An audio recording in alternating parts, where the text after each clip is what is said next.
Mzee na mimi akaniambia kama kuna mtu yeyote anataka ashinde mauti ama vitu vyovyote vinavyoweza kusababisha mauti, silaha pekee ambayo ni last card kwa shetani ni damu ya Yesu. Damu ya Yesu. Sasa unaweza ukaniambia nabii, ni matatizo gani yanaweza kusababisha mauti? Yako mengi, lakini nitakutajia kwanza katika level ya magonjwa na wachawi. Kwa mfano, ugonjwa wa sukari ni ugonjwa wa mauti. Ugonjwa huo utaushinda kwa damu ya Yesu peke yake. Ugonjwa wa presha ni ugonjwa wa mauti. Ugonjwa huo utaushinda kwa damu ya Yesu.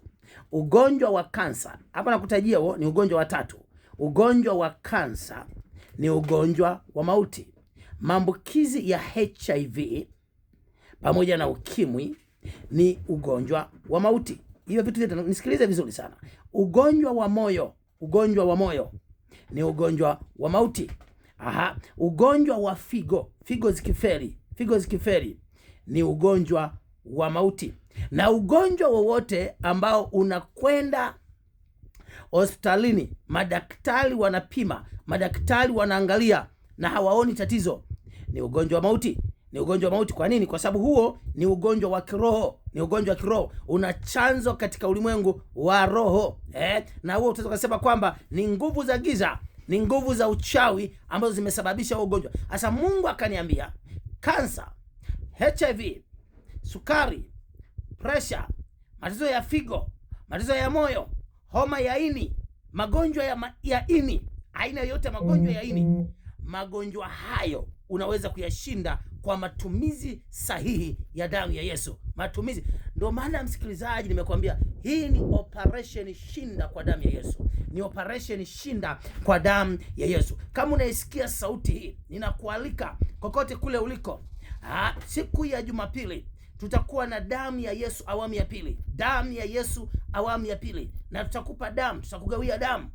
Kwa sadaka yako tu ndogo ya shilingi 2000, utakwenda nayo nyumbani kwako, utamimina kwenye ardhi ya nyumba yako, utainywa, utawapa watoto wako. Na hata kama kuna magonjwa ambayo ni ya hatari yaliyoshindikana, nakwambia damu ya Yesu itafanya kitu. Ndio sasa Biblia inasema hapa sasa kwenye kitabu cha Waebrania sura ya 2 na mstari wa 14, basi kwa kuwa watoto wameshiriki damu na mwili, yeye naye vivyo hivyo alishiriki yayo hayo, ili kwa njia ya mauti amuharibu yeye aliyekuwa na nguvu za mauti, yani Ibilisi. Mwenye nguvu za mauti ni nani? Ni Ibilisi. Na nimekutajia magonjwa ya mauti, magonjwa ambayo kama uko hapo unanisikiliza, una tatizo la sukari, naomba uje Jumapili mfereji mdogo wa maili 6.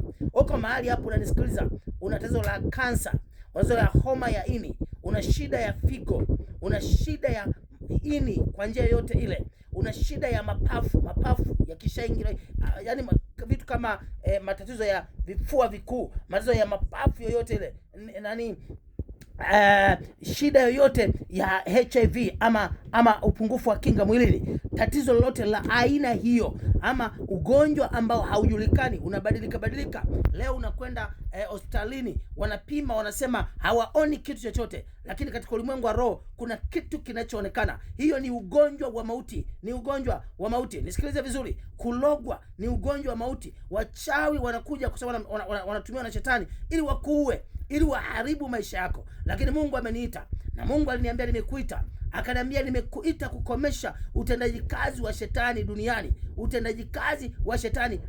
Na moja ya kitu ambacho shetani anakifanya ni kuleta magonjwa, na magonjwa ni mama yake na mauti anaitwa magonjwa. Ugonjwa unatangulia kifo, ugonjwa unatangulia mauti. Kwa nini ufe? Wewe unanisikiliza, kwa nini uteseke? Acha kuteseka, acha kulia, acha kuhangaika. Yesu anaweza. Kwa nini ufe? Kwa nini uteseke? Acha kuteseka, acha kuhangaika. Yesu anaweza. Na mimi jina langu naitwa Apostle Mtume na Nabii Godfrey Fungo Master wa kanisa la Madhabahu Iliyo Hai, napatikana mfereji mdogo wa maili 6. Na nataka nikwambie tu kesho nitakuwa pale kuanzia saa 3 nikionana na mtu mmoja, lakini Jumapili ndio funga kazi. Lakini kabla ya Jumapili, nyinyi watu wa Sanya Juu, nisikilize, unanisikiliza kutoka Sanya Juu, Wewe mtu wa Bomang'ombe, nisikize, mtu anasikiza kutoka Bomang'ombe, sijui Kikatiti, sijui wapi, nitakuwa Bomang'ombe kwenye ukumbi wa Papa siku moja tu, siku ya Jumamosi kuanzia saa 8 nitakuwa Bomang'ombe kwenye ukumbi wa Papa Jumamosi peke yake. Sijui leo ni juma ngapi, lakini kesho nitakuwa pale kanisani Mfereji Mdogo wa Maili 6 kuanzia asubuhi saa 3. Jumapili uje kuchukua damu.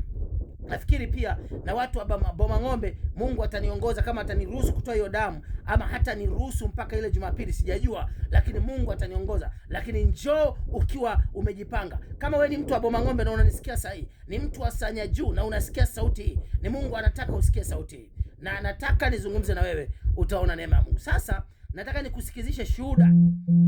Nataka usikilize shuhuda 2 hapa sasa hivi. Na sasa hivi tunavyoongea, ninakushikishisha shuhuda 2. Hizi shuhuda 2 utakapozisikia zitainua imani yako na utajengwa. Maana kama Mungu anaweza kuwatendea hawa, Mungu anaweza kutendea kila mtu. Maana Mungu hana upendeleo, katika jina la Yesu. Mungu hana nini? Mungu hana upendeleo. Hakuna upendeleo kwa Mungu. Haya.